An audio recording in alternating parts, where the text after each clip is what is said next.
จัดรายการโดยท่านพระสาธิตธีระปัญโยสถาบันธรรมาภิวัตรอำเภอแม่เมาะจังหวัดลำปางเป็นประจำทุกวันอังคารเวลา 6 นาฬิกาจนถึงเวลา 7 นาฬิกาสัญญาณท่านพร้อมแล้วนิมนต์ท่านได้ฮือธรรมะกับศรัทธาญาติโยมนิมนต์เลยครับนิมนต์ครับครับผมกราบถวายความเคารพพระเถรานุเถระอุบาสังฆะที่เคารพอย่างสูงทุกรูปเจริญสุขสวัสดีสาธุชนท่านผู้ฟังทุกคนทุกท่านสำหรับสาธุชนท่านผู้ฟังที่เกียรติรับฟังรายการธรรมาภิวัตรอันเป็นรายการวิทยุเพื่อการเผยแผ่พระพุทธศาสนาส่งเสริมการศึกษาและพัฒนาสังคมรายการนี้รับผิดชอบโดยอาตมาภาพพระสาธิตธีระปัญโยผู้อำนวยการสถาบันธรรมาภิวัตรสถาบันเพื่อเผยแผ่พระพุทธศาสนาส่งเสริมการศึกษาและพัฒนาสังคมรายการนี้ออกอากาศทุกวันอังคารตั้งแต่เวลา 5:00 ไปจนถึง 7:00 ไม่เจ้าผ่านทางเครือข่ายสถานีวิทยุคลื่นสีขาวประชาหลายคลื่นหลายสถานีหลายจังหวัดออกอากาศผ่านทาง Facebook Live ซึ่งเป็นไลฟ์สดของท่านอาจารย์พระครูอภิวัฒนวิกรมและของทางสถานีวิทยุวัดฝ่ายหินบันทึกเทปเอาไปออกอากาศผ่านทางสถานีวิทยุเพื่อการศึกษาวิทยาลัยเทคนิคกพพแม่เมาะทุกวันศุกร์ตั้งแต่เวลา 7:00 ไม่เจ้าเป็นต้นไปรวมไปจนถึงบันทึกเทปเอาไปออกอากาศผ่านทางเพจ Facebook ของสถาบันธรรมาภิวัตรซึ่งท่านผู้ฟังสามารถไปติดตามรับฟังย้อนหลังได้ที่เพจของสถาบันธรรมาภิวัตรไปกดไลค์กดถูกใจแล้วก็เข้าไปเลือกดูเข้าไปเลือกฟังเข้าไปเลือกชมในเพจวิดีโอของสถาบันธรรมาภิวัตรได้เลยนะฮะท่านผู้ฟังช่วงนี้เป็นช่วงที่2ของรายการธรรมาภิวัตรเพราะว่าวันนี้ตัดเวลาเป็น2ช่วงก็คือเริ่มตั้งแต่เวลา 4:00 จนถึง 5:00 แล้วก็ 6:00 ถึง 7:00 ในช่วงเวลา 4:05 ถึง 6:00 ท่านอาจารย์พระครูอภิวัฒนวิกรมได้ขอใช้เวลาในการประชาสัมพันธ์งานบุญงานมหากุศลของที่พักสงฆ์เหล่ามนทาได้อู้เอิญเชิญชวนพี่น้องได้มาร่วมบุญร่วมกุศลกันพี่น้องท่านผู้ฟังที่ฟังโยก็เรียนเชิญเจริญพรท่านผู้ฟังเนอะไปร่วมทำบุญกันในวันเวลาสถานที่ที่ท่านอาจารย์พระครูอภิวัฒนวิกรมได้บอกกล่าวข่าวบุญประชาสัมพันธ์ไปแต่ถ้าเกิดท่านผู้ฟังในช่วงแรกของรายการได้อู้ถึงเรื่องของน่านโมเดลซึ่งเป็นการร่วมมือกันระหว่างโรงพยาบาลน่านร่วมกันกับองค์กรปกครองส่วนท้องถิ่นที่พยายามจะพัฒนาคุณภาพชีวิตของผู้สูงอายุหลักๆสำคัญก็คือบ่ให้ผู้สูงอายุนั้นต้าวในช่วงทุกฤดูกาลเป็นเรื่องของการไปพอสิ่งแวดล้อมของผู้สูงอายุที่อยู่เพื่อเป็นมีติเกาะติกำบ่ให้เป็นผะเลิดต้าวได้ง่ายรวมไปจนถึงเสริมสร้างความแข็งแรงของกระดูกให้กับผู้สูงอายุให้กับผู้สูงวัยเพราะว่าสังคมไทยเป็นสังคมผู้สูงอายุเพิ่มมากขึ้นอันนี้เรื่องหนึ่งแล้วก็แถมเรื่องหนึ่งก็คือการบอกกล่าวข่าวบุญประชาสัมพันธ์เชิญชวนท่านผู้ฟังได้มาร่วมทำบุญจัดซื้อที่ดินถวายไว้ในพระพุทธศาสนาที่ผ่านมาก็มีหลายผู้หลายคนได้มาร่วมทำบุญหลายผู้หลายคนได้จับได้จองแล้วก็ในวันที่27ที่จะถึงนี้27 กุมภาพันธ์พุทธศักราช 2566ก็มีญาติโยมได้จะมาร่วมทำบุญจัดซื้อที่ดินก็ประมาณ20 กว่าคนได้นัดหมายกันไว้จะเลี้ยงข้าวตอนท่านผู้ฟังช่วงนี้ผักหวานออก เป้งมดแดงออกก็จะท่านผู้ฟังได้รับประทานอาหารพื้นบ้านของลำปางนะครับท่านผู้ฟัง สำหรับท่านผู้ฟังที่อยากจะร่วมทำบุญก็สามารถร่วมทำบุญมาร่วมทำบุญได้ณที่พักสงฆ์สถาบันธรรมาภิวัตรบ้านศพเตินตำบลศพปาดอำเภอแม่เมาะจังหวัดลำปางแต่ว่าจะต้องโทรมาแจ้งอย่างก่อนเมื่อว่าจะมานะถ้าบ่โทรแจ้งบ่นัดบ่หมายเนี่ยบ่ได้ปะกันเนอะ เพราะว่าภารกิจศาสนกิจหลากหลายท่านผู้ฟังบึดไปปุ๊ดบึดไปเพะบึดไปหั่นนะแต่ถ้าหากว่าญาติโยมโทรเข้ามาเนี่ยก็จะได้ล็อกตารางล็อกเวลากันไว้นะฮะท่านผู้ฟังท่านใดที่บ่ได้มาอยากจะมีใจให้ร่วมทำบุญก็สามารถร่วมทำบุญได้ที่ธนาคารกรุงไทยสาขาประตูใจชื่อบัญชีที่พักสงฆ์สถาบันธรรมาภิวัตรหมายเลขบัญชี5360755-318หมายเลขบัญชี5360755-318ธนาคารกรุงไทยสาขาประตูชัยชื่อบัญชีที่พักสงฆ์สถาบันธรรมาภิวัตรอันนี้ก็บอกกล่าวข่าวบุญกันจ้าทอดพระป่ารวบรวมปัจจัยจัดซื้อก็ในช่วงเดือนธันวาปี2566แห่งสัก10 กว่าเดือนที่จะถึงตอนนี้หอมกันคนเล็กคนน้อยก็ตันนะหอมกันไว้อยู่แล้วก็วันงานได้มาร่วมทำบุญกันนะครับท่านผู้ฟังมาถึงสถานการณ์ของผู้สูงอายุตะกี้ได้อู้ไว้นะข้อมูลกับท่านผู้ฟังไว้น่าสนใจพอสมควรคือประเทศไทยเนี่ยท่านผู้ฟังก้าวเข้าสู่สังคมผู้สูงวัยอย่างสมบูรณ์แบบในปี2565มีจำนวนผู้สูงอายุราว20-30%แล้วก็ประเทศไทยเนี่ยกลายเป็นสังคมสูงอายุระดับสุดยอดเช่นเดียวกันกับประเทศญี่ปุ่นที่มีประชากรอายุ60 ปีขึ้นไป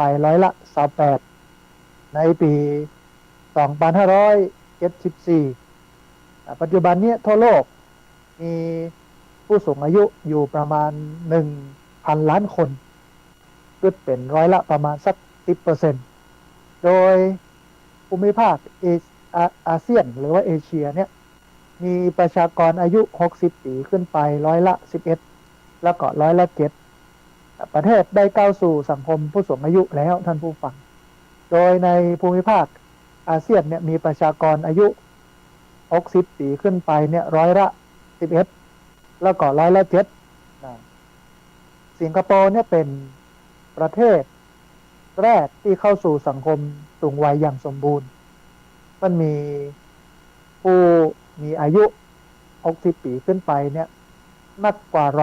20%ท่านผู้ฟังการขยายอายุเกษียณก็เป็นปัจจัยหนึ่งที่ช่วยแก้ปัญหาผู้สูงอายุได้ในระยะสั้นเพราะว่าผู้สูงอายุ60 ปีบางคนเนี่ยก็ยังแข็งแรงอยู่ยังใจสมองอ่อนทำงานพัฒนาบ้านเมืองหลายมิติได้อยู่นะฮะแล้วก็มันก็สามารถช่วยบรรเทาผลกระทบต่อระบบเศรษฐกิจได้เช่นประเทศสิงคโปร์เนี่ยเพิ่มอายุเกษียณจากอายุ65 ปีเนี่ยเป็น67 ปีประเทศสิงคโปร์นี่จะเกษียณอายุประมาณ65หรือ67 ปีประเทศเกาหลีใต้จะขยายอายุเกษียณจาก55 ปีเป็น60 ปีญี่ปุ่นจากเดิมจะให้ผู้สูงอายุทำงานได้ถึง62 ปีเปิ้นก็ขยายไปประมาณ65 ปีภายในปี2568นะฮะท่านผู้ฟังขณะที่ไทยเนี่ยอยู่ระหว่างการพิจารณาขยายอายุเกษียณของแรงงานจาก55เป็น60 ปีโอ้กันแล้วหรือยังว่าวันนี้เนี่ยท่านผู้ฟังเอาโหกันแล้วว่าเขามีชีวิตอยู่ในสังคมผู้สูงอายุแล้วก่อนในปี2565นี้เนี่ยประเทศไทยกำลังย่างก้าวเข้าสู่สังคมผู้สูงอายุโดยสมบูรณ์ถ้าจะเปรียบหันภาพง่ายๆนะท่านผู้ฟังเนาะคือถ้ามีคนเดินมา5 คน ในจำนวนนั้นเนี่ยจะมีผู้สูงอายุอย่างน้อย1 คน แล้วก็ภายในทศวรรษนี้ทศวรรษนี้เนี่ยเราจะกลายเป็นสังคมผู้สูงอายุระดับสุดยอด สังคมผู้สูงอายุหรือสังคมที่มีประชากรอายุ60 ปีขึ้นไปเนี่ยจะเท่ากับหรือมากกว่าประมาณ 10% ของประชากรทั้งหมด หรือมีประชากรอายุ65 ปีขึ้นไปเท่ากับหรือว่ามากกว่า7%ถ้าหากว่าสังคมไทยมีประชากรอายุ60 ปีขึ้นไปเท่ากับหรือมากกว่า20%เนี่ยหรือมีประชากรอายุ65 ปีขึ้นไปเท่ากับหรือมากกว่า14%เนี่ยก็จะเข้าสู่สังคมผู้สูงอายุโดยสมบูรณ์แล้วก็สังคมผู้สูงอายุระดับสุดยอดหรือสังคมหรือประเทศที่มีประชากรอายุ60 ปีขึ้นไปมากกว่า8%นะครับอันปัจจุบันทั่วโลกเนี่ยท่านผู้ฟังมีผู้สูงอายุราวประมาณสัก11,000ขออภัยมีประชากรผู้สูงอายุเนี่ยประมาณสัก1,000 ล้านคนเกิดเป็น10%โดยในภูมิภาคอาเซียนก็มีข้อมูลว่ามีประชากรอายุ60 ปีขึ้นไป11%แล้วก็7 ประเทศได้ก้าวเข้าสู่สังคมผู้สูงอายุแล้วสิงคโปร์นี่เป็นประเทศแรกสิงคโปร์เป็นประเทศแรกที่เข้าสู่สังคมสูงวัยอย่างสมบูรณ์ผู้มีอายุ60 ปีมากกว่า20%ขณะที่ประเทศไทยเนี่ยเริ่มเข้าสู่สังคมผู้สูงอายุหลายปีแล้วท่านผู้ฟังข้อมูลประจำปี2561เนี่ยเปิ้นก็พบว่ามีประชากรทั้งหมดเนี่ยจำนวน 66.4 ล้านคนเป็นผู้สูงอายุ 10.6 ล้านคนนับเป็น16.06%ในปี2562เนี่ยประชากรผู้สูงอายุมีมากถึงประมาณ11.6ในปี61มีอยู่10.6%แล้วก็ในปี62ก็มีอยู่11.6 ล้านคนเกิดเป็น17.5%ของประชากรทั้งหมดจำนวน 69.3 ล้านคนท่านผู้ฟังประเทศไทยก้าวเข้าสู่สังคมสูงวัยอย่างสมบูรณ์ในปี2565ก็คือปีแล้วโดยจำนวนผู้สูงอายุราว20%ถึง30%เนี่ยและที่สำคัญกว่านั้นท่านผู้ฟังประเทศไทยกลายเป็นสังคมสูงอายุระดับสุดยอดเหมือนกันกับประเทศญี่ปุ่นที่มีประชากรอายุ60 ปีขึ้นไป28%ซึ่งก็จะเกิดขึ้น ในปี2574นะฮะท่านผู้ฟังการเปลี่ยนแปลงเพื่อเข้าสู่สังคมสูงวัยอย่างสมบูรณ์ของประเทศไทยเกิดขึ้นอย่างรวดเร็วแล้วก็รุนแรงเมื่อเปรียบเทียบกับหลายชาติในโลกสาเหตุเพราะว่าคนไทยนั้นมีอัตราการเกิดน้อยกำเนิดได้ดีสมัยตะก่อนเนี้ยเราได้ยินการประชาสัมพันธ์ของอันสมาคมพัฒนาประชากรของประเทศไทยของคุณมีชัยวีระไวทยะนี่นะคุณมีชัยวีระไวทยะเนี่ยเปิ้นก็รณรงค์มีสโลแกนลูกเปิ้นบอกว่ามีลูกมากจะยากจน เพราะช่วงนั้นเนี่ยประชากรเกิดเยอะนะพ่อแม่คนหนึ่งมีลูกกัน3 คน4 คน5 คนบางคนเป็นโหลพวกนะเปิ้นก็เลยรณรงค์มีการแจกถุงยางอนามัยพยายามจะลดจำนวนประชากรลงโดยการโฆษณาว่ามีลูกมากจะยากจนนอกจากการเกิดน้อยการคุมกำเนิดดีแล้วก็อายุคนมันยืนยาวขึ้นกลุ่มคนในช่วงปี2506ถึง2526เนี่ยท่านผู้ฟังมีอัตราการเกิดมากกว่า1 ล้านคนต่อปีท้องได้ว่าเป็นคลื่นสึนามิประชากรลูกใหญ่ที่จะส่งผลภายใน20 กว่าปีข้างหน้าเนี่ยผู้สูงอายุจะเพิ่มราวประมาณสัก21 ล้านคนภาวะผู้สูงวัยท่านผู้ฟังจะมาพร้อมกับความเปราะบางเพราะว่าจะเป็นทางด้าน กายภาพจิตใจสังคมผู้สูงวัยจึงต้องพึ่งพาคนอื่นมากขึ้นในหลายด้านการที่ครอบครัวคนรอบข้างสังคมรวมไปจนถึงรัฐจะต้องเข้ามาประคับประคองผู้สูงวัยจำเป็นต้องใช้เวลาใช้เงินทองแล้วก็ทรัพยากรต่างๆมากตามจำนวนผู้สูงวัยถ้ายิ่งมากก็อาจจะกระทบต่อทั้งด้านส่วนตัวแล้วก็องค์รวมของเศรษฐกิจสังคมแล้วก็ระบบโครงสร้างต่างๆจึงจำเป็นต้องมีการเตรียมความพร้อมเพื่อรองรับนะฮะแต่วันนี้เรายังบหันมาตรการการรองรับของรัฐนะฮะในการจะพัฒนาคุณภาพชีวิตของผู้สูงวัยในการจะเพิ่มอัตราของประชากรแล้วก็ประเทศที่เจริญแล้วอย่างประเทศญี่ปุ่นเนี่ยเพิ่นก็มีระบบนะว่าถ้ามีลูกจะลดภาษีอย่างนั้นอย่างนี้นะแต่ประเทศไทยนี่ยังบหันชัดก่อนในช่วงนี้เป็นช่วงหาเสียงของนักการเมืองในฐานะที่เราเป็นผู้สูงอายุเราก็ฝากนโยบายไว้ว่าจะต้องมาดูแลคุณภาพชีวิตของผู้สูงอายุเพราะว่าผู้สูงอายุเนี่ยสมัยก่อนเปิ้นยังหนุ่มยังกำเปิ้นก็เป็นคนที่สร้างสรรค์พัฒนาเติมเต็มประเทศให้มันมั่งคั่งให้มันมั่นคงให้มันยั่งยืนในหลายมิตินะฮะทุกสาขาทุกอาชีพไม่ใช่ว่าพอแก่ตัวลงมาจะละจะทิ้งเปิ้นบ่ได้นะฮะเฮาก็กึดถึงเฮาสมัยเป็นละอ่อนตัวมาก็นะพ่อแม่เจ็บอุจจาระเจ็บปัสสาวะ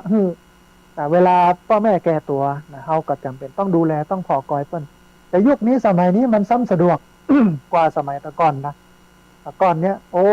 ลำบากในการดูแลอาหารการกินผ้าหนุ่งผ้าห่มอย่างแคมเพิร์ดมันก็ไม่มีนะเป็นผ้าอ้อมนะแต่ยุคนี้สมัยนี้สบายมีแคมเพิร์ดนะอย่างนี้เป็นต้นนะฮะเพราะนั้นจำเป็นจะต้องมาฟอกอยด้านนี้ฝากท่านผู้ฟังว่าขณะนี้เป็นเวลาหาเสียงของพรรคการเมืองของนักการเมืองต่างๆที่มาหาเสียงเข้ามาหาผู้สูงอายุเขาก็ฝากไว้ว่าขอให้พัฒนาคุณภาพชีวิตของผู้สูงวัยมันก็จะลดต้นเพราะว่าความเป็นอยู่ที่มันลำบากของผู้สูงวัยลงได้ในนักถ้ารัฐบาลถ้าคนที่เปิ้นมาหาเสียงกะเฮาได้ไปเป็นรัฐบาลเปิ้นก็จะมีนโยบายออกมาในเรื่องของการดูแลผู้สูงวัยผู้สูงอายุคุณภาพชีวิตของเขาก็จะดีขึ้นทีนี้ท่านผู้ฟังที่อาตมาภาพได้อู้เอ่ยไปสถานการณ์อย่างเงี้ยมันก็ส่งผลให้หน่วยงานรัฐที่มันเกี่ยวข้องภาคเอกชนภาคประชาสังคมเนี่ยเปิ้นตื่นตัวมาร่วมมือกันลุกขึ้นมาเตรียมความพร้อมในการเข้าสู่สังคมผู้สูงอายุนักขึ้นหนึ่งในนั้นก็คือการรวมตัวกันจัดตั้งโรงเรียนผู้สูงอายุขึ้นทั่วประเทศเพื่อพัฒนาคุณภาพชีวิตผู้สูงอายุแล้วก็เตรียมประชากรเพื่อมีความพร้อมในด้านการเข้าสู่สังคมผู้สูงวัยในส่วนของตำบลศพปาดอำเภอแม่เมาะจังหวัดลำปางเนี่ยท่านผู้ฟังมีผู้สูงอายุทั้งหมดจำนวน 1,627 คนเป็นผู้สูงอายุพิการติดเตียง5คนแล้วก็ป่วยติดบ้านจำนวน94คนอาตมาภาพก็จัดมีโรงเรียนผู้สูงอายุหลายวันก่อนไปประชุมเพื่อเตรียมหลักสูตรการเรียนการสอนของปี 2566 ซึ่งจะเริ่มวันการเรียนเนี่ยเดือนพฤษภาคมเป็นต้นไปนะครับ แล้วก็จะมอบปริญญาธรรมบนห้องปริญญาธรรมหรือว่าวุฒิบัตรกับนักเรียนโรงเรียนผู้สูงอายุที่จบรุ่นนี้ซึ่งเป็นรุ่นที่6เนี่ยในวันที่18กุมภาพันธ์ 2566 ที่จะถึงนี้นะครับได้ฟังหมออาตมาชื่นใจท่านผู้ฟังท่านผู้อำนวยการโรงพยาบาลส่งเสริมสุขภาพตำบลศพปาดหรือว่ารพสตศพปาดอำเภอแม่เมาะจังหวัดลำปางเนี่ยคุณหมอวรันทิตาสิทธิฤทธิ์ซึ่งก็ทำงานด้วยกันมาเมื่อละนะฮะเรื่องการพัฒนาคุณภาพชีวิตเด็กเยาวชนคนกลางวัยลดเบาหวานความดันไขมันเส้นเลือดโรค LCD อย่างนี้นะฮะสมัยก่อนเนี่ยตำบลศพปาดเป็นสังคมของคนฆ่าตัวตายมากที่สุดเป็นอันดับ1ของจังหวัดลำปางท่านผู้ฟังตำบลศพปาดเนี่ยนะฆ่าตัวตายนักที่สุดเป็นอันดับ1ของจังหวัดลำปางจะเกิดขึ้นในภาวะผู้สูงวัย คือผู้สูงอายุฆ่าตัวตายมากขึ้นอันนี้ก่อนที่จะจัดโรงเรียนผู้สูงอายุนะแต่บกองจัดโรงเรียนผู้สูงอายุปุ๊บเนี่ยปัญหาการฆ่าตัวตายของผู้สูงอายุมันลดลงอย่างมากลดลงอย่างเห็นได้ชัดคนอายุเยอะจะฆ่าตัวตายเนี่ยลดลงเยอะเพราะว่าก็ได้มาปฏิสัมพันธ์กันโลกได้มาเฮียนโหได้มาออกกำลังกายได้มาพอสุขภาพจิตสุขภาพกายเรื่องของศิลปะวัฒนธรรมเรื่องโน้นนี่นั่นอย่างนี้นักหนาจารีก็ทำให้เปิ้นม่วนใจสุขใจสบายใจแล้วก็ทางองค์การบริหารส่วนตำบลสมปัตก็เข้าไปพอกอยคุณภาพชีวิตของผู้สูงวัยนะฮะแต่มันก็จะปะปัญหาแหมอันหนึ่งก็คือว่าตอนนี้คนอายุประมาณ30-40เนี่ยปรากฏว่าประสบปัญหาการฆ่าตัวตายนักขึ้นอ่ะคือการฆ่าตัวตายของผู้สูงอายุลดลงก็จริงนะแต่มันมาเพิ่มมาป่องตรงกลางก็คือคนหนุ่มคนต่ำฆ่าตัวตายมากขึ้นเพราะนั้นอาตมาภาพกำลังมากึดว่าจะจะเนี่ยอย่างใดให้คนในตำบลสมปาตเนี่ยมีคุณภาพชีวิตที่ดีโดยเฉพาะคนกลุ่มของคนหนุ่มคนก่ำคนวัยแรงงานแต่มันก็ตรงกันกับข้อมูลของประเทศว่าคนในวัยเนี้ยฆ่าตัวตายสูงสุดที่ฆ่าตัวตายสูงสุดก็คืออยู่ที่จังหวัดลำพูนจังหวัดลำพูนเนี่ยเป็นประเทศที่คนฆ่าตัวตายเป็นอันดับหนึ่งของประเทศนะฮะแล้วก็ในกลุ่มคนที่ฆ่าตัวตายนี่ก็คือคนหนุ่มคนก่ำ30-40 ปีมันก็อู้ถึงเรื่องของภาวะการกดดันการคาดหวังของคนในครอบครัวการทำงานนะหลายอย่างเพราะว่าวัยนี้เป็นวัยสร้างตัวมีการกดดันมีอย่างหลายอย่างก็เกิดภาวะวิกฤตการฆ่าตัวตายอันนี้ที่สำเร็จนะบ่สำเร็จแถมนักขึ้นนะฮะอาตมาภาคก็เลยจะหาวิธีการเดี๋ยวถ้าหาวิธีได้จะมาเล่าให้ฟังตอนนี้ยังหาว่าได้เตื้อคนสำหรับคนหนุ่มคนกำอันนี้กลับเข้ามาประเด็นของผู้สูงอายุนะฮะหลายที่หลายตามกับพัฒนาคุณภาพชีวิตผู้สูงอายุในหลายๆมิติในหลายๆภาคส่วนมันก็ทำให้ผู้สูงอายุเนี่ยมีคุณภาพชีวิตที่ดีขึ้นแต่ว่าวันนี้ต้องเตรียมรองรับสังคมผู้สูงวัยสังคมผู้สูงอายุพร้อมต่อการที่จะเปิ้นว่าให้เปิ้นอยู่ได้อย่างมีความสุขบ่ให้เปิ้นตุกบ่ให้เปิ้นเป็นปัญหาอันนี้กัดเรื่องสำคัญที่สุดนะท่านผู้ฟังเป็นเรื่องสำคัญที่สุดนะเพราะฉะนั้นเราจำเป็นจะต้องมาให้เปิ้นมีวิถีชีวิตที่ดีนะเพื่อเปิ้นว่าเปิ้นอยู่ได้อย่างมีความสุขในโลกปัจจุบันนะฮะที่ได้ยกตัวอย่างไปนี่จังหวัดน่านก็น่าอนุโมทนาอันนี้เพิ่นเริ่มเห็นปัญหาว่าน่านเนี้ยใน10 ปีก่อนเนี่ยน่านเป็นอันดับหนึ่งของผู้สูงอายุที่ประสบอุบัติเหตุหกล้มแล้วก็เสียชีวิต4 คนวันละ4 คนตายนะเสียชีวิตวันละ4 คนเพราะนั้นวันนี้ต้องลุกขึ้นมาพอกอพี่น้องผู้สูงอายุเพื่อให้ผู้สูงอายุมีคุณภาพชีวิตที่ดีเป็นที่สักการะบูชาเป็นที่ที่อิงให้กับลูกกับหลานเนี่ยเวลาเขาไปดำหัวปีใหม่ขอศีลขอพรผู้เฒ่าผู้แก่เนาะเพิ่นก็จะได้อยู่ตัวเฮาอันนี้ก็ในมิติหนึ่งที่ทำได้แล้วก็เป็นข้อเสนอแนะในรายการเพราะว่ารายการนี้คนฟังเยอะหลายท่านเป็นนักการเมืองนะหลายท่านเป็นเพิ่นว่าข้าราชการท้องถิ่นข้าราชการระดับต่างๆก็ฟังเยอะนะฮะมีหลายคนฟังเยอะแยะมากมายก็สะท้อนให้เพิ่นได้ยินนะได้ยินได้ฟังกันอย่างเงี้ยนะฮะในจังหวัดลำปางเนี่ยหลายคนที่เป็นข้าราชการผู้ใหญ่นะฟังโดยเฉพาะรายการธรรมพิวัตรเปิ้นฟังอยู่ว่าเปิ้นมาแอลหาเปิ้นก็มาเล่าให้ฟังโน่นนี่นั่นพระอาจารย์ได้ยินได้ฟังอยู่อย่างเงี้ยนะพระอาจารย์ก็เลยสะท้อนปัญหาเพราะว่าวันนี้เป็นปัญหาใหญ่สำหรับผู้สูงอายุเขาซึ่งฟังรายการอยู่ก็น่าดีใจเนาะว่าโอ้เนี่ยมีคนมาเรื่องพวกนี้มีคนมากระตุ้นกระเตื้องแล้วก็ลูกหลานที่ฟังอยู่เขาก็เข้าใจผู้สูงอายุนักขึ้นเป็นว่านะคนเฒ่าเนี่ยเป็นคนที่จะต้องเอาใจใส่เป็นพิเศษกรรมเก่าโบราณเป็นถึงว่าหลุด3 วันแอลหาคนเฒ่า9 วันแอลหาคนหนุ่มเนี่ยอย่าง3 วันถึงต้องไปแอลหาคนเฒ่าเพราะว่าคนเฒ่าหรือผู้สูงวัยเนี่ยต้องเอาใจใส่ออกคอยดูแลนะฮะด้วยความสำคัญเพราะเวลาเปิ้นมีน้อยเปิ้นมีให้เขาน้อยละ ปิ้นเหลือเวลาชีวิตแห่งมาเมินละเพราะนั้นในบ้านปลายชีวิตเนี่ยต้องให้เปิ้นมีคุณภาพชีวิตที่ดีมีสุขภาพชีวิตที่ดีลูกหลานตามเต้ามาฟอมาก่อนแต่มันบ่ใช่ทั้งหมดมันบ่ใช่ทุกคนที่จะเป็นอย่างนี้บางคนตกทุกข์ได้ยากลำบากลูกหลานมาพอกอยมามีหน่วยงานไหนยังได้เข้าตามเท่าก็เข้าทั้งที่เท่าอยู่เนี่ยประจำเป็นต้องบรรยะการหาเงินเลี้ยงชีพเพราะว่าค่าใช้จ่ายไอ้อย่างมันสูงค่าน้ำค่าไฟเลี้ยงลูกเลี้ยงหลานมันก่อนเห็นข้อมูลในโซเชียลใน Facebook ยายจำเป็นจะต้องมาหาสตางค์ส่งหลานเรียนหนังสือ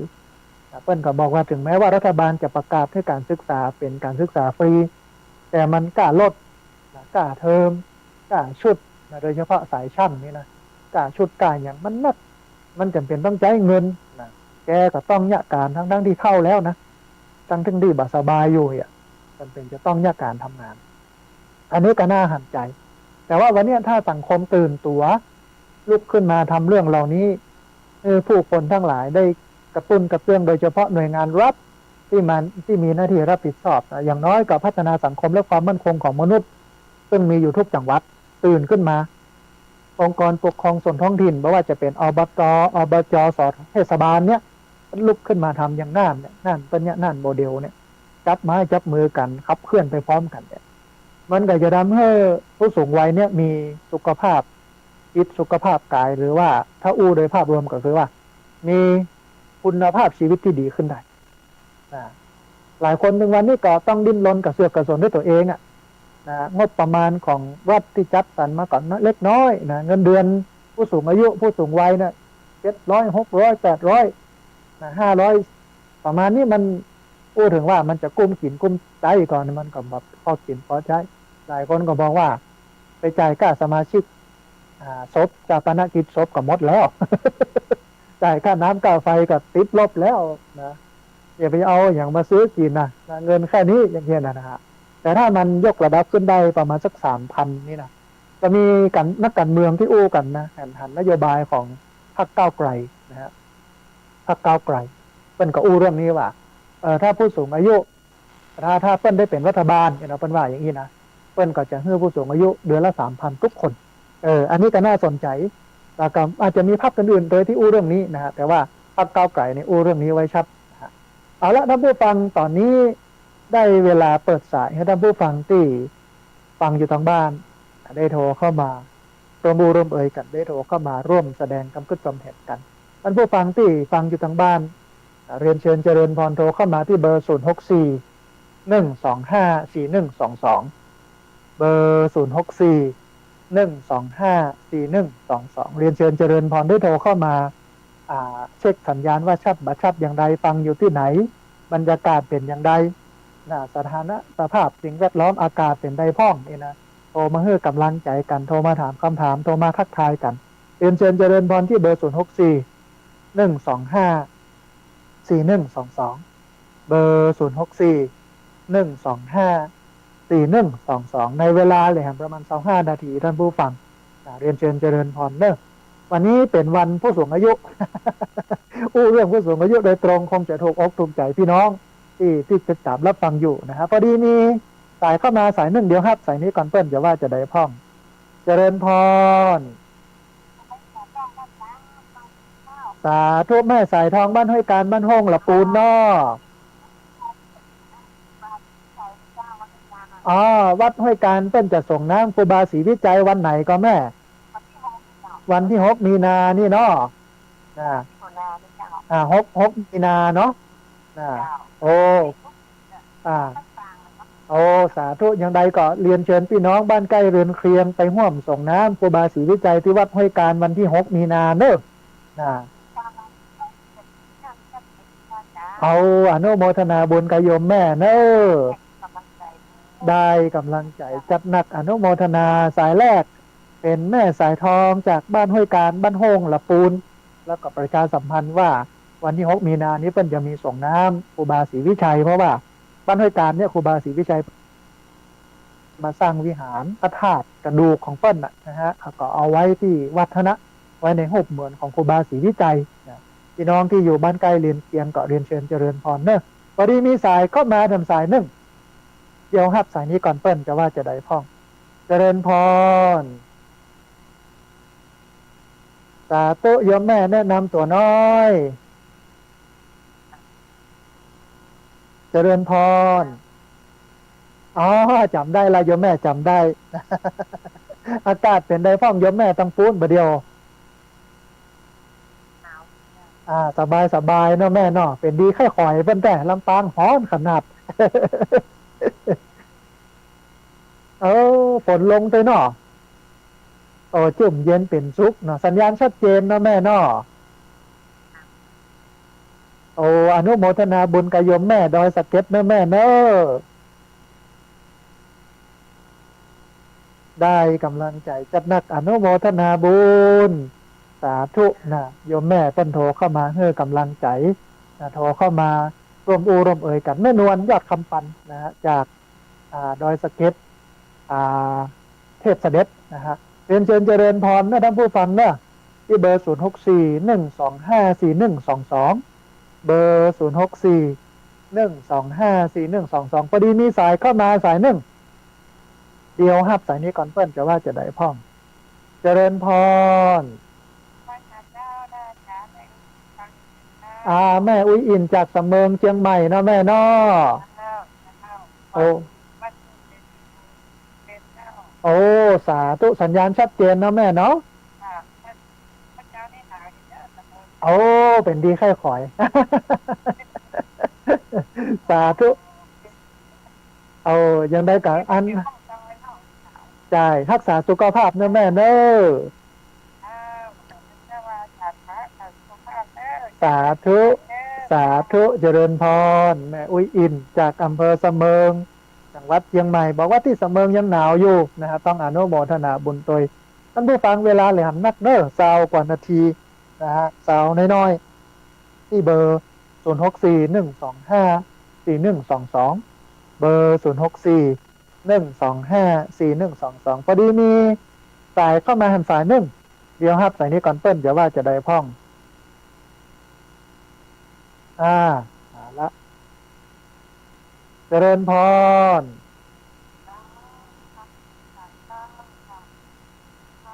พี่น้องสันกำแพง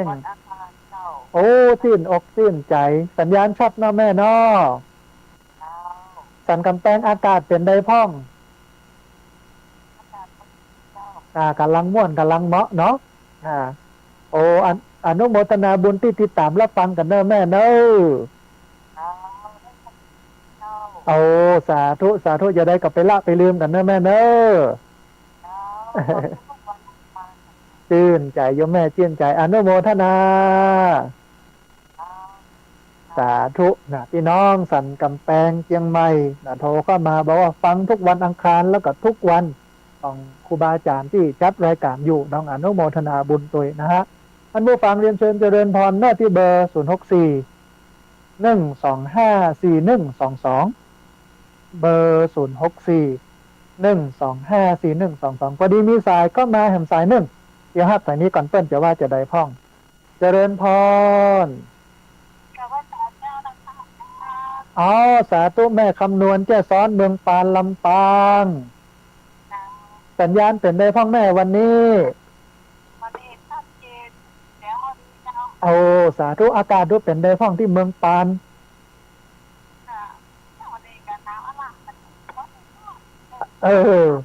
แม่เจ้าหนาวแม่วันฮ้อนนะแม่เนาะ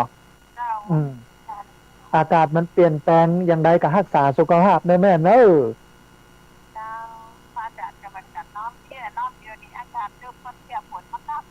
แม่นะถ้ามานี่ฝุ่นควันตัวฮ้อนตัวหลายอย่างเนอะดี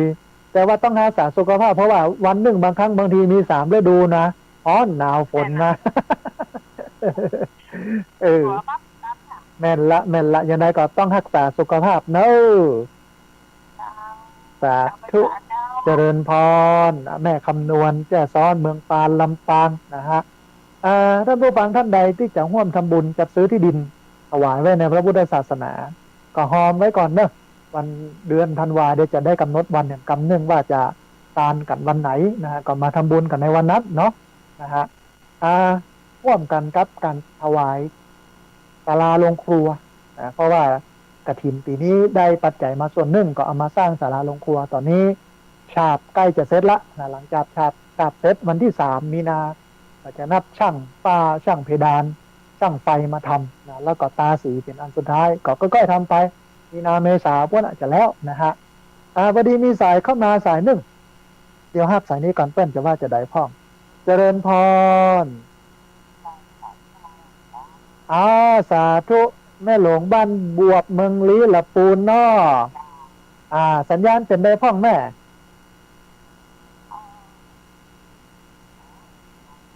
เมืองลี้หนาวไม่เจ้าเนาะไม่วันฮ้อนเห็นนี้เออเดี๋ยวก็ฝนมาแหมเนาะวัน1-3แล้วดูเลยนะ เอาดีโยมแม่ดีนะอย่างใดกับอนุโมทนาบุญกับแม่ที่ติดตามรับฟังเนอะสาธุชื่นใจแม่มีพลัง สาธุเนอะเจริญพรแม่หลวงบ้านบวกเมืองลี้ละปูนโทรเข้ามาโอ้แม่เจ้าหนาวหน่อยนึงเนอะแม่วันฮ้อนนะครับต้องดูแลสุขภาพกันโดยเฉพาะเราเป็นผู้สูงวัยนะอย่าไปว่าเหมือนคนหนุ่มคนกำเนอะท่านผู้ฟังแต่ต้องขอกอยกันเป็นพิเศษคนหนุ่มคนกำมาให้บดีนี่กับป่วยได้นะอากาศอย่างเงี้ยนะ บดีมีสายเข้ามาสายหนึ่งเดี๋ยวฮับสายนี้ก่อนเปิ้ลจะว่าจะได้พ่องเจริญพรเจริญพรสาธุโยมแม่แนะนำตัวน้อยโอ้แม่สวัยใหม่มนทาอำเภออย่างแม่อำเภออย่างอำเภอดอยหล่อกะโอ้พี่น้องดอยหล่อเชียงใหม่เนาะบัดต้องอู้สัญญาณเนาะเพราะใกล้ฮันเนาะชัดเจนเนาะแม่เนาะเอาอนุโมทนาบุญที่ติดตามรับฟังกันเนอะแม่เนอะสาธุโยมแม่อนุโมทนาสาธุ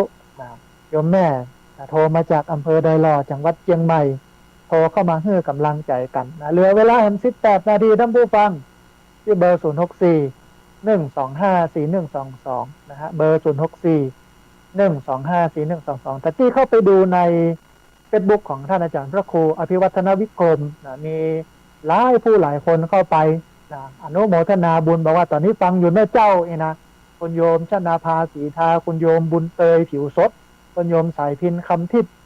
คุณโยมบุญยวงอาวรและแห่งหลายๆคนต้องอนุโมทนาบุญตัววันนี้มีสายเข้ามาสายหนึ่งเดี๋ยวฮับสายนี้ก่อนเปิ้ลจะว่าจะได้พ่องเจริญพรสาธุอันสัญญาณชัดเจนนะแม่นอโอ้สาธุอนุโมทนาบุญที่ติดตามรับฟังบลืมกันเด้อ โอ้ชื่นใจโยมแม่ชื่นใจ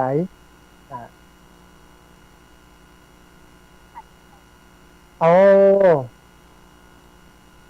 ดีโยมแม่ดี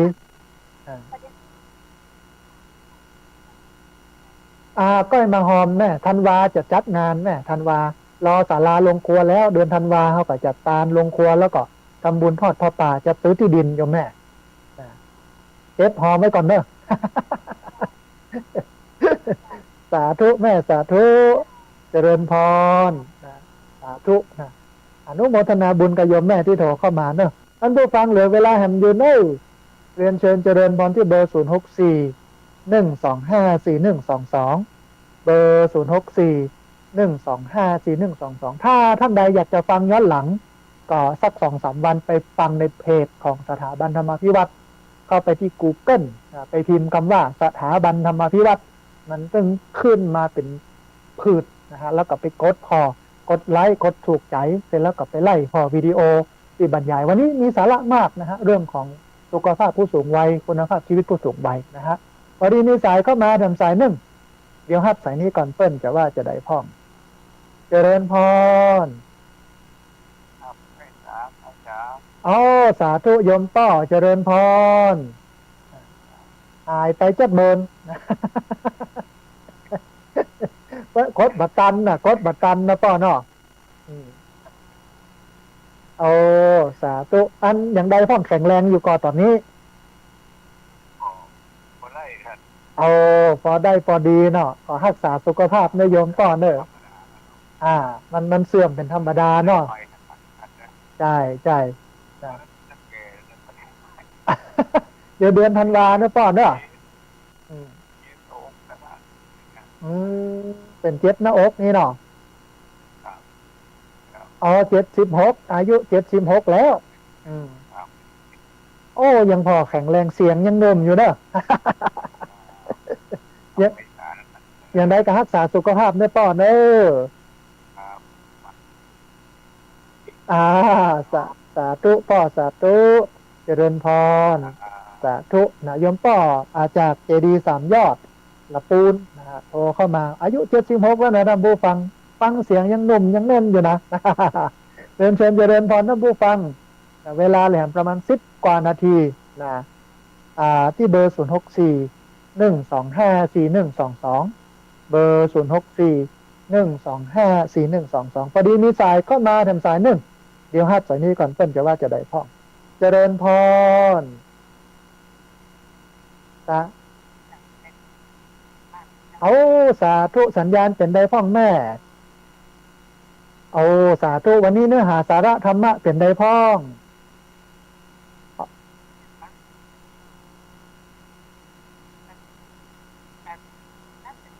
พอดีวันนี้พิเศษน้อยหนึ่งปกติตี 5 ถึง 7 โมงแม่ แต่วันนี้จัดพิเศษแล้วก็แหมวันหนึ่งที่อังคารหน้าก็จะพิเศษอย่างเงี้ยแต่ว่ามีนาเนี่ยปกติคือตี 5 ถึง 7 โมงแม่นะจ่ายพอดีเพิ่นจะใช้เวลาในการประชาสัมพันธ์งานบุญของอันที่พักสงฆ์เรามณฑาโดยรอโยมแม่นะโอ้อนุโมทนาบุญโอ้อนุโมทนาอย่างไรก็ต้องอนุโมทนาที่ติดตามรับฟังบัลละบัลลืมกันเนอะแม่เนอะโอ้โอ้เดี๋ยวเพิ่นถึงเอามาฮื้อใช่ใช่เดี๋ยวมีโอกาสมีจังหวะก่อนโยมแม่เนาะได้พบกันเดือนธันวาเดี๋ยวจะบอกวันแห่งกรรมเนอะแม่เนอะสาธุสาธุเจริญพรโยมแม่จากลำปางโทรเข้ามาร่วมบุญร่วมเอ่ยกันแล้วก็ได้ร่วมทำบุญกันมาตลอดต้องอนุโมทนาบุญตัวเรียนเชิญเจริญพรนะท่านผู้ฟังเนอะที่เบอร์0641254122เบอร์0641254122เหลือเวลาแห่งประมาณ15 นาทีพอดีมีสายเข้ามาสายหนึ่งเดี๋ยวฮับสายนี้ก่อนเปิ้ลจะว่าจะได้พ้องเจริญพรสาธุมาแล้วก็นานประเสริฐเมืองน่านตอนนี้ติดแล้วโยมป้อติดแล้วสัญญาณชัดเจนนะที่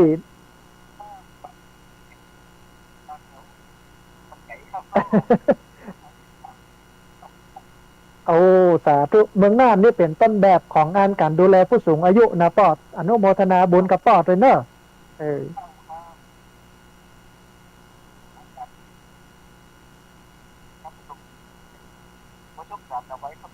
สาธุโยมป้อสาธุสาธุเจริญพรป้อนานประเสริฐนาน้อยสาธุอนุโมทนาสาธุป้อนานประเสริฐบ้านนาแดงนาน้อยอำเภอนาน้อยจังหวัดน่านโทรเข้ามาให้กำลังใจกันโทรเข้ามาให้สินให้ปอนบอกว่าสัญญาณชัดเจนดีได้ฟังน้ำทำกำเสียงกับม่วนอกม่วนใจต้องอนุโมทนาบุญเตเนอร์นะฮะพอดีมีสายเข้ามาทำสายหนึ่งเดี๋ยวฮับสายนี้ก่อนเปิ้ลจะว่าจะได้พ้องเจริญพรสาธุโยมแม่แนะนำตัวน้อยจำได้โยมแม่สาธุ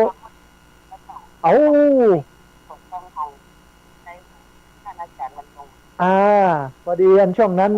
เปิ้ล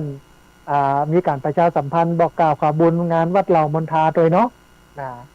สลับกันไป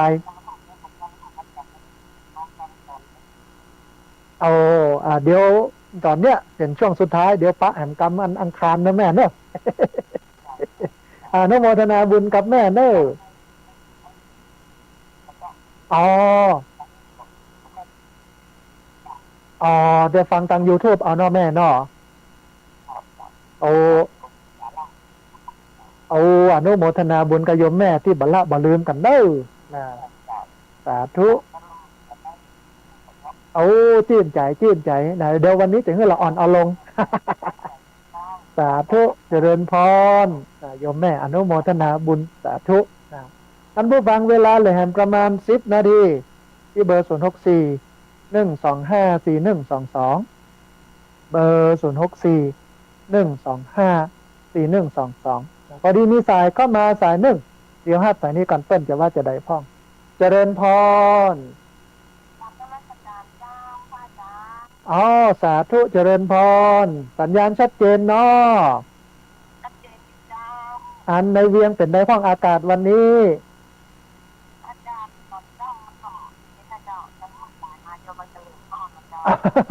มันเหมือนกันทุกที่บางครั้งมี3 ฤดูแผ่วฝนตกคนเนอะยังได้กระรักษาสุขภาพเนยโยมเนอะสาธุสาธุเจริญพรสาธุนะอนุโมทนาบุญกับคุณโยมที่บ่ลืมกันแม่โทรเข้ามากำลังใจกันโทรเข้ามาเช็คสัญญาณโทรเข้ามาตอบถามคำถามนะฮะอนุโมทนาบุญตัวเชิญเจริญพรท่านผู้ฟังที่เบอร์0641254122เบอร์0641254122พอดีมีสายเข้ามาสายหนึ่งเดี๋ยวฮับสายนี้ก่อนเปิ้นจะว่าจะได้พ้องเจริญพร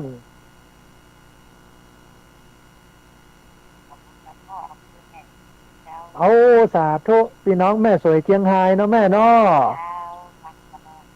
เอาชื่นใจ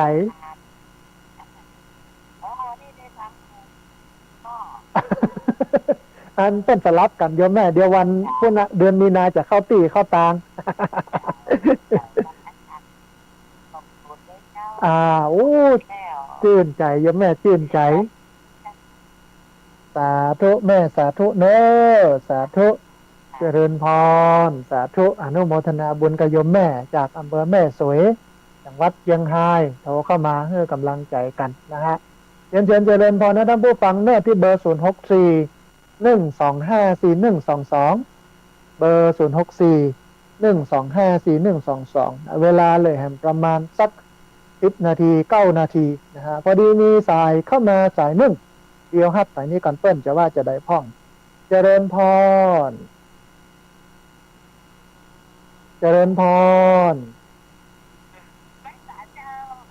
สาธุยอมแม่แนะนำตัวน้อยแม่รัตดากาวิราชัยก้าสาธุสาธุเอาโอ้คนโทรมาหลายสุมาเป็นแม่เน้ออย่างใดอันถ้ามีเวลาทันวามาห่วมบุญกันเน้อแม่เน้อสาธุแม่สาธุเจริญพรสาธุชื่นใจมีพลังละสาธุสาธุเจริญพรแม่รัตดากาวิราชัยลำปางนะฮะเป็นอยู่ในเวียงโตเข้ามาร่วมบุญร่วมเอ่ยกันมากินมาตานกันครั้งที่แล้วนะฮะท่านผู้ฟังเหลือเวลา7 นาทีที่เบอร์0641254122ต้องขอสุมาภัยกับอันเวลาการโทรมันโทรติดยากเพราะว่ามันโทรกันเข้ามาหลายสายแล้วก็สายที่บ่ได้รับสายที่รุดไปต้องขออภัยตัวมีเวลาโทรเข้ามาใหม่นะฮะพอดีมีสายเข้ามาสายหนึ่งเดี๋ยวฮับสายนี้ก่อนเปิ้นจะว่าจะได้พ้องเจริญพรสาธุโยมแม่แนะนำตัวน้อย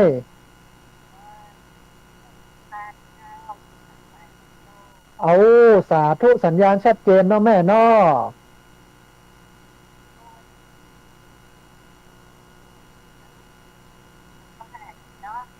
เข้าใจดีเนาะได้ประโยชน์ดีเนาะแม่เนาะ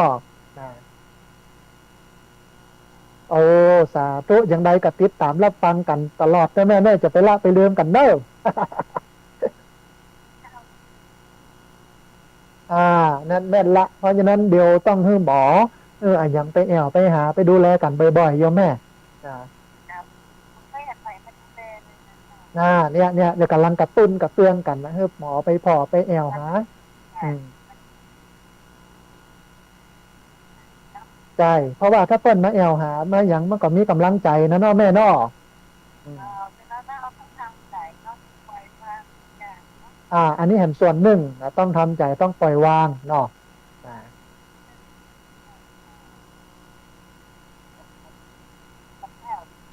อ่าโอ้ดีเนี่ยเป็นบุญของเขาเพราะนั้นต้องรักษาสภาพให้มันอยู่อย่างอีนะแม่เนอะนะ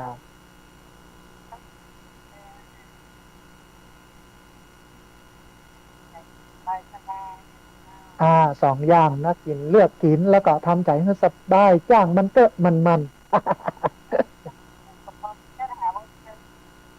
เออเนี่ยคาถาของแท้ของดีคาถานี้เอาไปท่องเตอะเนอแม่เนออ่า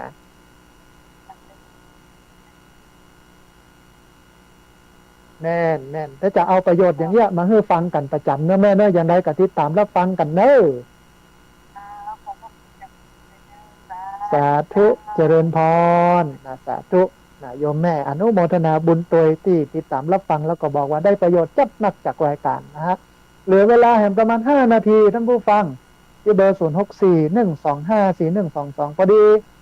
มีสายเข้ามาสายหนึ่งเดียวฮับสายนี้ก่อนเปิ้นจะว่าจะได้พ่องเจริญพรอันโยมแม่ลีวิทยุน้อยหนึ่งเน้อฟังทางโทรศัพท์เอาถ้าบางอันนี่มันจะเสียงสะท้อนเข้ามาในวิทยุเนาะพอดีสายลุดไปต้องขออภัยเรียนเชิญเจริญพรโทรเข้ามาใหม่เนอะที่เบอร์0641254122เบอร์0641254122แต่ว่าเวลาโทรเข้ามา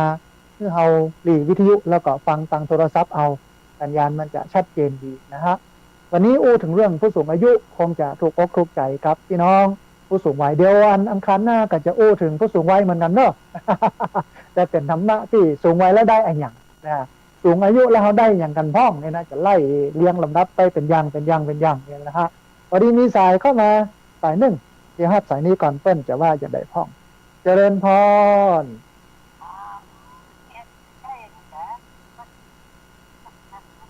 สาธุโยมแม่แนะนำตัวน้อย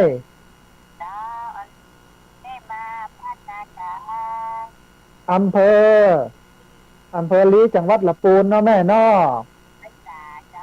โอ้สาธุสัญญาณชัดเจนเนาะแม่เนาะโอ้สาธุจังไดก็ติดตามรับฟังกันต่อไปเนาะแม่เนาะสาธุอนุโมทสาธุนะแม่มาบ้านกลางเมืองลี้ต้องอนุโมทนาบุญถวยเหลือเวลาแห่ง2 นาทีได้ที่เบอร์0641254122เบอร์0641254122ต้องอนุโมทนาบุญกับท่านผู้ฟังที่ติดตามรับฟังผ่านไลฟ์สดของท่านอาจารย์พระครูอภิวัฒนวิกรมแล้วก็ของทางวัดไผ่หินไปเนอะแล้วก็ตักมาตังไลน์แห่งจัดหลายตักมาตังเฟซแห่งจัดหลายนะฮะพอดีขอสายนี้เป็นสายสุดท้ายกันแล้วกันนะฮะเจริญพรสาธุโยมแม่อยู่บ้านใดจำได้นะสาธุอันสัญญาณชัดเจนเนาะแม่เนาะลำปางเนาะใกล้กันอย่างใดกับติดตามรับฟังกันต่อไปเนาะแม่เนาะเอาตื้นใจแต่โยมแม่อนุโมทนา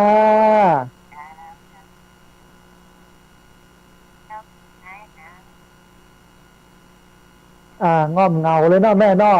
นะอันนี้ก็ดีมีเป็นมิตรคู่เรือนเป็นเพื่อนคู่ใจเนาะนะสาธุเนาะแม่เนาะ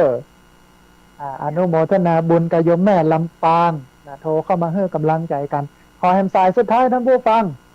เรียนเชิญเจริญพรที่เบอร์0641254122เบอร์0641254122สายนี้เป็นสายสุดท้ายกันแล้วกันนะฮะเจริญพรสาธุโยมแม่แนะนำตัวน้อยจำได้แล้วสาธุเป็นได้พ่อแม่วันนี้ม่วนดีก็สาระดีเนาะแม่เนาะยังไดกับ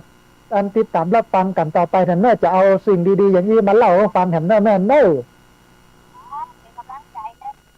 ได้กำลังใจจัดนักอนุโมทนาสาธุนะสาธุอนุโมทนาบุญตัวนะแม่น้อยบันตาโทกอำเภอเมืองลำปางเอาละท่านผู้ฟังเวลาของรายการธรรมาภิวัตรในวันนี้หมดแล้วนะเอามาปะกันทำไมเนื่อในวันอังคารหน้าตี 4นะฮะจนถึง7 โมงเช้าสลับกันกับท่านอาจารย์พระครูอภิวัฒนวิกรมแล้วก็เดือนมีนาคมเนี่ยก็จะเข้าสู่ภาวะปกติคือตี 5 ถึง 6 ถึง 7 โมงเช้านะฮะวันนี้ต้องกราบขอบพระคุณ ครูบาอาจารย์พระเถรานุเถระครูบาสังฆะที่เคารพอย่างสูงทุกรูปอนุโมทนาบุญก็เจ้าของคลื่นเจ้าของสถานีที่รับสัญญาณเอาไปออกอากาศเอาไปส่งกระจายเสียงอนุโมทนาบุญกับทุกคนทุกท่านที่โทรเข้ามาทุกคนทุกท่านที่ติดตามรับฟังแล้วก็ขอสุมาภัยกับสายที่โทรเข้ามาแล้วบัดติดสายที่โทรเข้ามาแล้วบัดได้รับสายสายที่โทรเข้ามาแล้วลุดไปแล้วก็ที่โทรเข้ามาแล้วก็บัดได้รับนะฮะวันอังคารหน้าโทรเข้ามาใหม่วันนี้สัพพพุทธานุภาเวนะด้วยเดชเดชะอนุภาพของพระพุทธเจ้าสัพพธรรมานุภาเวนะด้วยเดชเดชะอนุภาพของพระธรรมเจ้าสัพพสังฆานุภาเวนะด้วยเดชเดชะอนุภาพของพระสังฆเจ้าสัทธาสุธีพระวันตุเตขอความสุขความเจริญในธรรมจงบังเกิดมีแด่บรรดาศรัทธาสาธุชนทุกคนทุกท่านตลอดกาลเป็นนิจเทินเจริญพร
นาฬิกา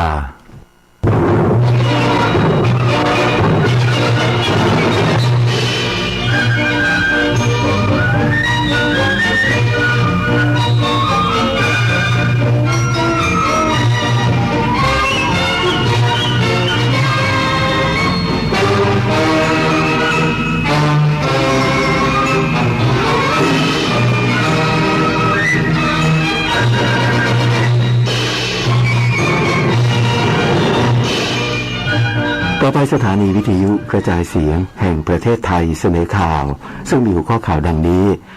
กระทรวงวัฒนธรรมเชิญชวนพุทธศาสนิกชนสักการะพระบรมสารีริกธาตุทำบุญตักบาตรที่วัดทั่วประเทศเนื่องในวันมาฆบูชาค่าฝุ่นละอองขนาดเล็กในพื้นที่ภาคเหนือ17จังหวัดปรับตัวสูงขึ้นทุกพื้นที่ขณะที่กรุงเทพมหานครเตรียมรับมือสถานการณ์ฝุ่น PM 2.5 ที่จะเพิ่มขึ้นช่วงวันที่25ถึง26กุมภาพันธ์นี้ผู้นำสหรัฐเดินทางเยือนกรุงเคียฟของยูเครนพร้อมประกาศเพิ่มการสนับสนุนอาวุธยุทโธปกรณ์ให้แก่กองทัพยูเครน สมาคมกีฬาแบดมินตันแห่งประเทศไทยได้ภาคเอกชนรายใหญ่สนับสนุนอุปกรณ์กีฬาสำหรับนักกีฬาแบดมินตันคนพิการทีมชาติไทยกรมการศาสนากำหนดจัดกิจกรรมส่งเสริมพระพุทธศาสนาทั้งส่วนกลางและภูมิภาคโดยส่วนกลางร่วมกับวัดสุทัศน์เทพวรารามจัดกิจกรรมระหว่างวันที่ 4-6 มีนาคมประกอบด้วยพิธีอัญเชิญพระบรมสารีริกธาตุสักการะพระธาตุประจำปีเกิด 12 นักษัตริย์พิธีทำบุญตักบาตรพระสงฆ์ 66 รูปจัดแสดงนิทรรศการวันมาฆบูชากิจกรรมส่งเสริมคุณธรรมจริยธรรมณลานคนเมืองศาลาว่าการกรุงเทพมหานครวันที่ 6 มีนาคมจัดพิธีเจริญพระพุทธมนต์เวียนเทียนและกิจกรรมวอล์กแรลลี่9 มงคลสักการะสิ่งศักดิ์สิทธิ์ณวัดสุทัศน์เทพวรารามส่วนภูมิภาคร่วมกับจังหวัดจัดกิจกรรมระหว่างวันที่ 1-6 มีนาคมนอกจากนี้ยังจัดกิจกรรมผ่านช่องทางออนไลน์โดยจัดทำบัตรอวยพรวันมาฆบูชาออนไลน์e-card และเชิญชวนประชาชนร่วมกิจกรรมตอบปัญหาธรรมะออนไลน์ผ่านทาง www.go.th มาริชัยโยรายงาน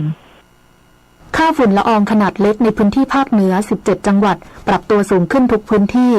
ส่วนพื้นที่กรุงเทพมหานครคาดการว่าค่าฝุ่น PM 2.5 จะเพิ่มขึ้นสูงสุดช่วงวันที่ 25-26 กุมภาพันธ์นี้นายปิ่นศักดิ์สุรสวดีอธิบดีกรมควบคุมมลพิษในฐานะประธานศูนย์แก้ไขปัญหามลพิษทางอากาศเปิดเผยว่า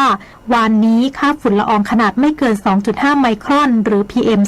2.5 ในพื้นที่ภาคเหนือ 17 จังหวัดปรับตัวสูงขึ้นทุกพื้นที่เนื่องจากยังพบการเผาในที่โล่งและการเปลี่ยนแปลงของสภาพอากาศที่มีผลต่อการสะสมของฝุ่น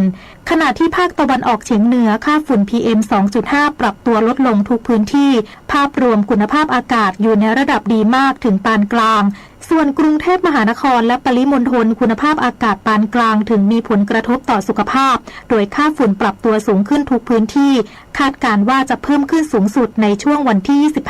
25-26 กุมภาพันธ์นี้ด้านนายชัชชาติสิทธิพันธ์ผู้ว่าราชการกรุงเทพมหานครกล่าวถึงการรับมือปริมาณค่าฝุ่นละออง PM 2.5 ว่าได้แจกเครื่องตรวจวัดค่าฝุ่นละอองและเครื่องพ่นฝอยละอองน้ำให้กับโรงเรียน 270 แห่งไปก่อนหน้านี้แล้วรวมทั้งมีการตรวจค่าฝุ่น PM 2.5 เป็นระยะพร้อมแนะนำประชาชนงดกิจกรรมกลางแจ้งและใส่หน้ากากอนามัยหากอยู่ในพื้นที่ที่มีฝุ่นสะสมเกินค่ามาตรฐานมันมีวิชูทิศแต่ในวิชูทิศเนี่ยเราทำให้เป็นเรื่องเวลาคือเรามีการติดตั้งเครื่องตรวจฝุ่น2 ตัวแล้วก็มีการปล่อยละอองน้ำแล้วก็ดูด้วยว่าการปล่อยละอองน้ำเนี่ยมันได้ผลจริงไหมนี่ให้เป็นเชิงวิชาการเลยแล้วก็มีการมอนิเตอร์เริ่มวัดตั้งแต่เมื่อวานแล้วก็คือวัดแบบเป็นเบนช์มาร์กไว้ก่อนแล้วก็วันนี้พรุ่งนี้ก็ได้เริ่มแต่เช้าแล้วโดยการกำหนดว่าเปิดเป็นช่วงละกี่นาทีแล้วดูด้วยว่าพอเปิดแล้วเนี่ยสภาพฝุ่นเป็นยังไงแต่ว่า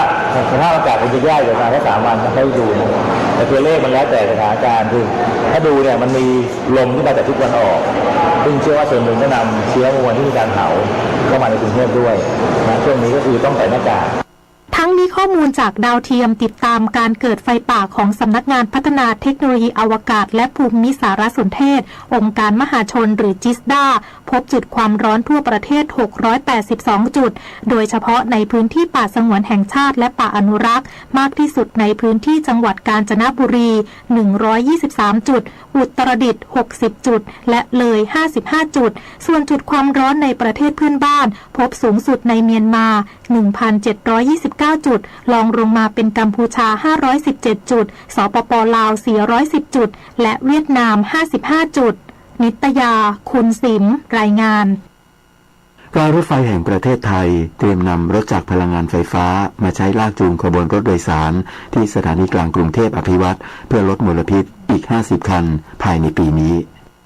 นายเอกรัตน์ศรีอรยันพงศ์ผู้อำนวยการศูนย์ประชาสัมพันธ์การรถไฟแห่งประเทศไทยเปิดเผยว่าการรถไฟแห่งประเทศไทยได้ดำเนินการทดสอบนำรถจักรพลังงานไฟฟ้าจากแบตเตอรี่มาเดินรถในเส้นทางต่างๆรวมถึงการลากจูงขบวนรถโดยสารขึ้นบนสถานีกลางกรุงเทพอภิวัตรซึ่งเป็นไปด้วยความเรียบร้อยหลังจากนี้จะนำไปลากจูงรถโดยสารและรถสินค้า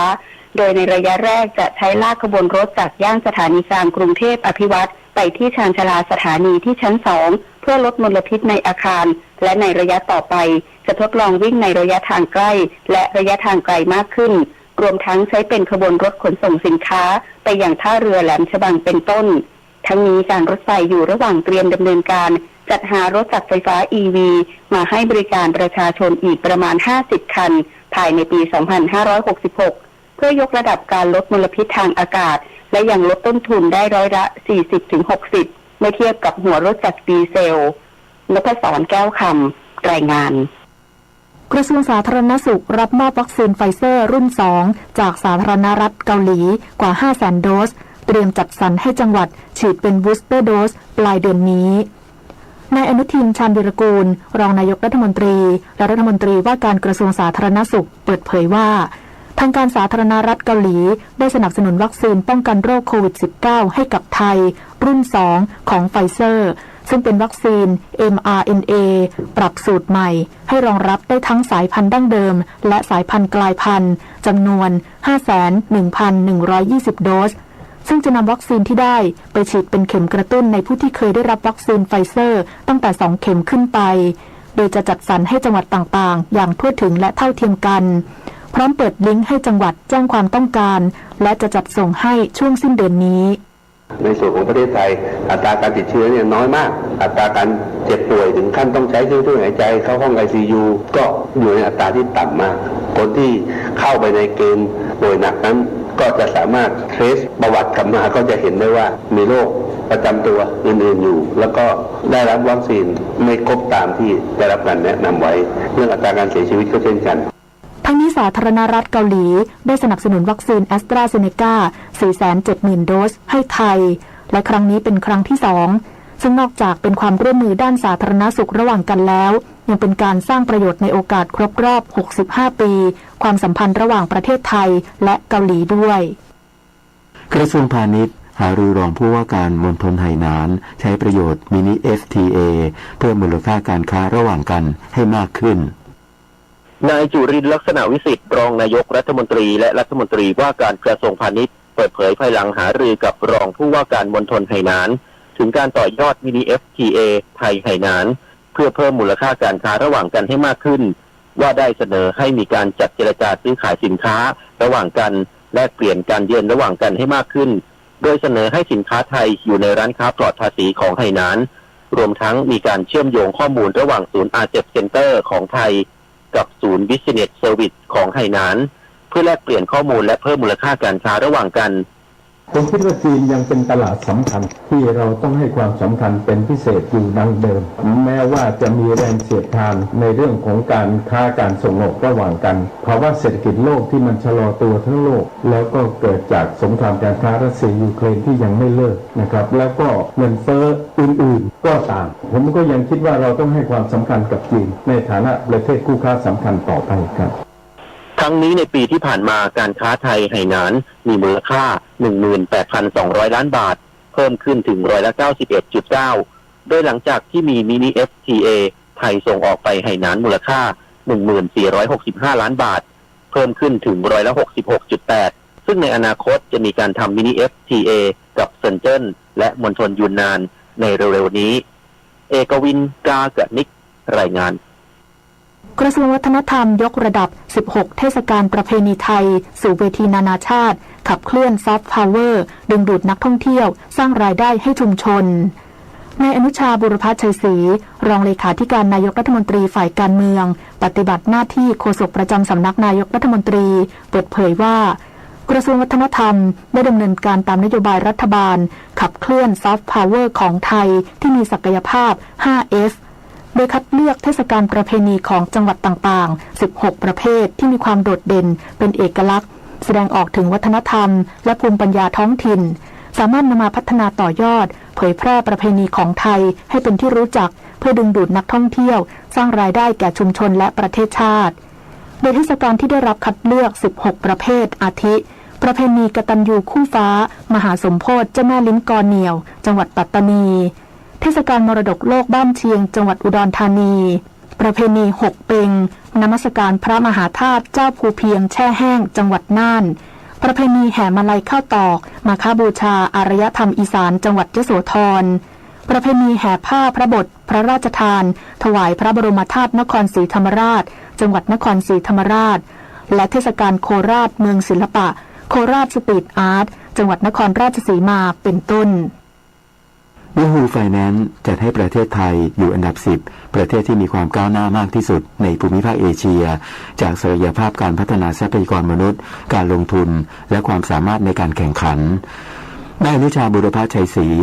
รองเลขาธิการนายกรัฐมนตรีฝ่ายการเมืองปฏิบัติหน้าที่โฆษกประจำสำนักนายกรัฐมนตรีเปิดเผยว่า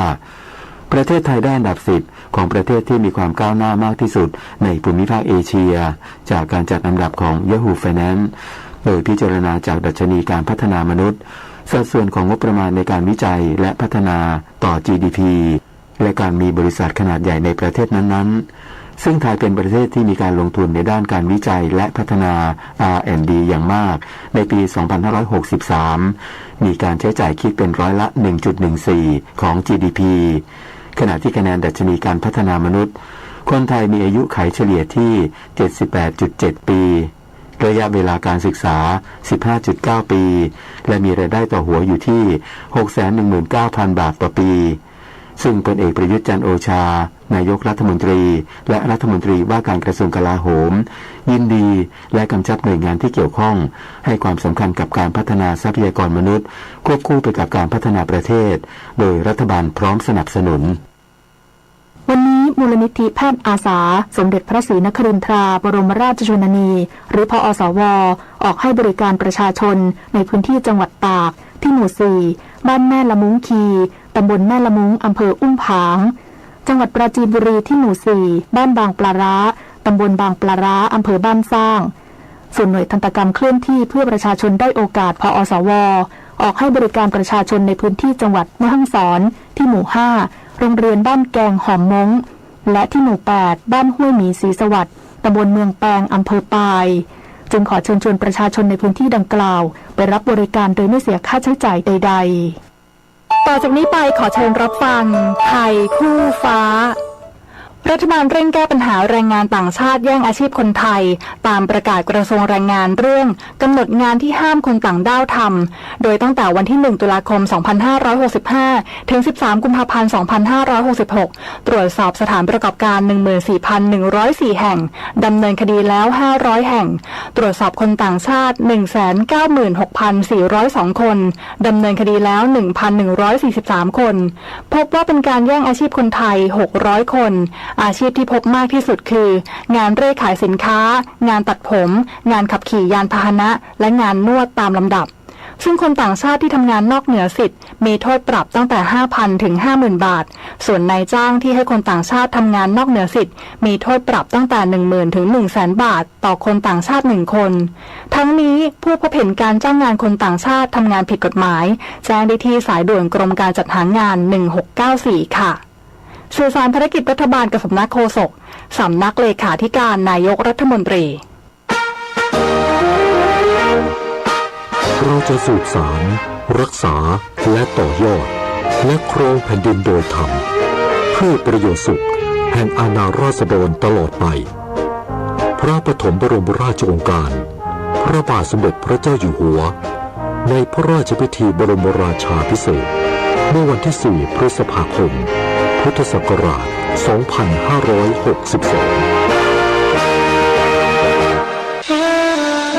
ข้าราชการต้องแยกเรื่องส่วนตัวออกจากตำแหน่งหน้าที่และยึดถือประโยชน์ส่วนรวมของประเทศชาติเหนือกว่าประโยชน์ส่วนตนแสนประโยชน์ของชาติและปวงประชาอีกหนึ่งหัวข้อเรื่องจริยธรรมที่ข้าราชการพลเรือนทุกคนพึงควรปฏิบัติ